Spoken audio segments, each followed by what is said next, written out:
پھر موت آ جانے کے بعد ہم نے تم کو اثر نو زندہ کر دیا تاکہ احسان مانو، اور ہم نے بادل کا تم پر سایہ کیے رکھا اور تمہارے لیے من و سلوہ اتارتے رہے کہ جو پاکیزہ چیزیں ہم نے تم کو عطا فرمائی ہیں ان کو کھاؤ پیو، مگر تمہارے بزرگوں نے ان نعمتوں کی کچھ قدر نہ جانی، اور وہ ہمارا کچھ نہیں بگاڑتے تھے بلکہ اپنا ہی نقصان کرتے تھے۔ اور جب ہم نے ان سے کہا کہ اس گاؤں میں داخل ہو جاؤ اور اس میں جہاں سے چاہو خوب کھاؤ پیو، اور دیکھنا دروازے میں داخل ہونا سجدہ کرتے ہوئے اور حطوۃ کہنا، ہم تمہارے گناہ معاف کر دیں گے اور نیکی کرنے والوں کو اور زیادہ دیں گے۔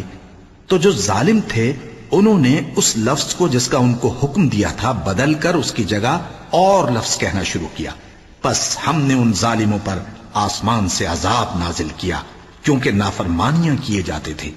اور جب موسیٰ نے اپنی قوم کے لیے ہم سے پانی مانگا تو ہم نے کہا کہ اپنی لاٹھی پتھر پر مارو، انہوں نے لاٹھی ماری تو اس میں سے 12 چشمے پھوٹ نکلے، اور تمام لوگوں نے اپنا اپنا گھاٹ معلوم کر کے پانی پی لیا۔ ہم نے حکم دیا کہ اللہ کی عطا فرمائی ہوئی روزی کھاؤ اور پیو، اور زمین میں فساد نہ کرتے پھرنا،